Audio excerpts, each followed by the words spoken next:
오늘 이재명 대표가 재판 가는 길에요. 유튜브 라이브 켜고 국민의힘에 이 사람을 거론했습니다.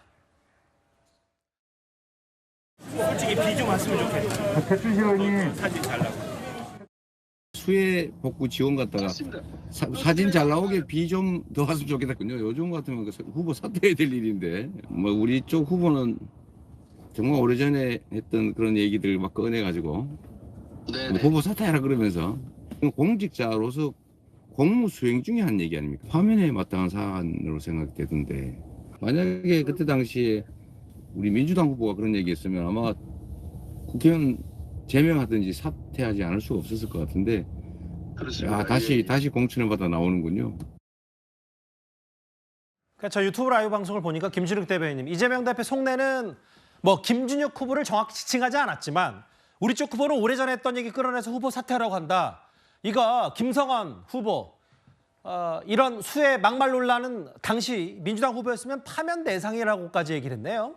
그러니까요. 지금 이제 김성원 후보 지역에 오늘 이제 전화를 이제 유튜브 라이브를 연결하면서 후보 지지 유세를 하면서 나온 건데요. 그러게요. 김성원 지금 후보가 22년도 8월달에 그 수해 현장에 복구하러 갔을 때 거기에서 저렇게 얘기하지 않습니까? 솔직히 비 좀 왔으면 좋겠다. 사진 좀 잘 나오게 예. 이렇게 하는 바람에 당시에 그 당원권 정지 6개월이라는 징중계를 받았습니다. 예. 이럼에도 불구하고 이번에 아무런 제약 없이 후보가 되었거든요. 공천을 받았습니다. 예. 그러니까 민주당의 후보 중에 일부 문제가 있다라고 지적받는 후보들도 있지만 예. 국민의힘에서 공천한 그런 후보들 중에도 사실은 발언에 문제가 있거나 막말에 문제가 있거나 아니면 여러 가지 재산에 문제가 있거나 예. 이런 후보들도 많이 있습니다. 근데 유독히 지금 언론들이 이 민주당 후보에게만 너무 가혹하게 잣대를 들이대고 있는 거 아니냐.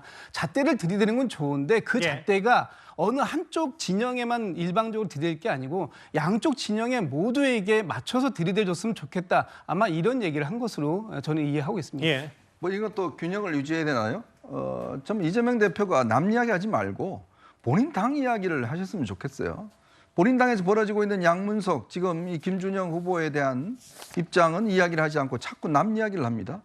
자, 그리고 또 하나 제가 문제를 제기하는 게, 예. 자, 예전에 이 김남국 의원 코인 투자를 했을 때 상임위 시간 중에 본회의 시간 중에 코인 투자 열심히 했지 않습니까? 제명했습니까? 어떻게 했나요? 본인 그냥 탈당했지 않습니까? 예. 지금 또 더불어민주연합에 슬며시 입당했지 않습니까? 자, 그런 사람은 괜찮은가요? 자, 본회의 시간에, 그다음에 상임위 시간에 열심히 코인 투자해서 돈 부풀리고 국민의 어떤 정말 이 참담한 심정을 갖다 준 사람한테는 본인들 제명하셨나요? 제명 못하게 했지 않습니까?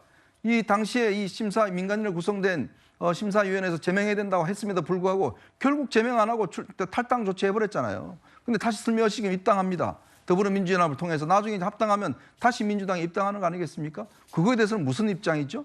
자, 그런 걸 제가 한번 묻고 싶은 겁니다. 남 이야기 하지 마시고 본인들의 당에 있을 때 이 후보들에서 무슨 입장인 것인지 그것부터 정확히 이야기해야 되는 거 아닌가요?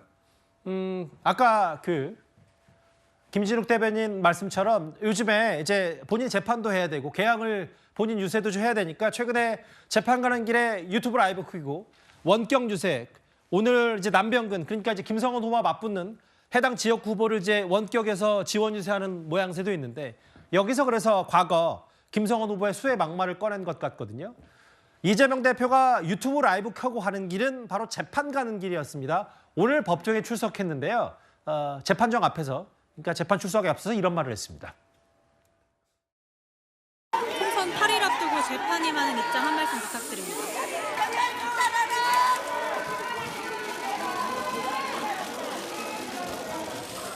공식 선거 운동 기간이 13일인데 그중에 3일간을 이 법정에 출석하게 됐습니다.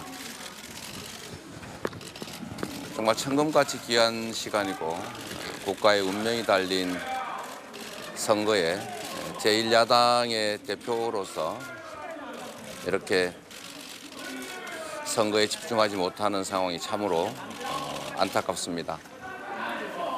그러나 이 역시도 검찰 독재 정권의 정치 검찰이 수사 기소권을 남용해 가면서 원했던 결과가 아닌가 생각이 됩니다. 삼성 전날에도 예정된 재판은 참석하십니까? 출석 일정은 재판부가 정했는데 검찰을 비난하시는 이유는 뭔가요?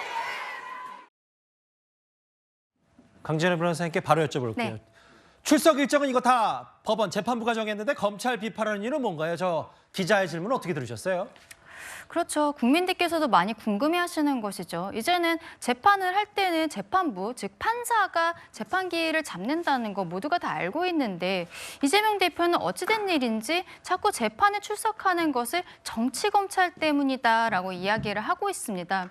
전혀 그렇지 않다는 거 우리 국민들께서 잘 알고 계시고요. 결국에는 본인이 어떠한 정치검찰의 피해자로서 이런 프레임을 만들기 위한 것이 아닌가라고 생각을 합니다. 지금 이재명 대표가 총선 기간 동안에 선거운동 기간에 3번 정도 재판을 나가게 되는데 거기에 대해서 정진상 대장동 사건에 있어서는 정진상 공동피고인과 변론을 분리해달라 그러면서 본인은 출석하지 않겠다 이러한 식으로 재판부에 어필을 한 것으로 알고 있는데요. 예.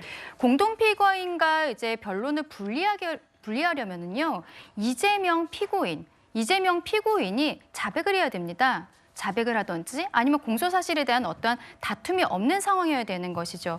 결과적으로 재판부에서 이재명 피고인에게 계속 출석을 하라고 하는 것은 피고인 본인의 방어권 보장을 위한 것이거든요. 그런데 이재명 대표는 본인이 변호사 출신 아닙니까? 이런 거 잘 알고 있으면서 법원을 넘어서 정치검찰 때문이다라는 식으로 이야기를 하고 있습니다.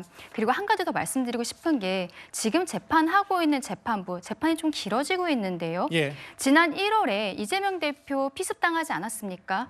그때는 재판부에서 이재명 대표 측에서 요청도 하지 않았는데 공판기일 뒤로 미뤄졌던 재판부입니다. 이런 것들 우리 국민들께서 잘 알고 이재명 대표가 하는 이야기에 대해서 좀 잘 살펴서 들어주셨으면 합니다. 반면 이제 이재명 대표 얘기는 검찰이 무리하게 재판에 다 넘기면서 재판부가 일정 조율도 못할 정도의 많은 기소권을 남발했다는 취지의 얘기까지 있으니까 그 얘기까지 좀 덧붙여 보겠습니다.